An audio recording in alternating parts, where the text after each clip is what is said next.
Okay, dito kami ngayon sa Lingayen. Nandito na. Bumili lang ng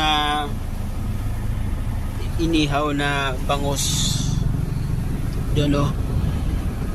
Ay di makita. Sa likod. Bumili ng inihaw na bangus sa likod. Baka makadaan kayo dito. So,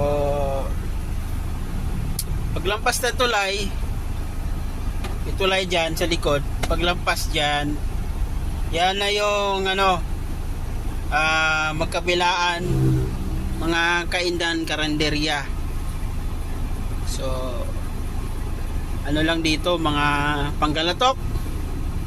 Naintindihan ko lang sa salita nila is on. Yan lang mga naintindihan ko sa panggalatok kasi sila. Yan. So yun lang, update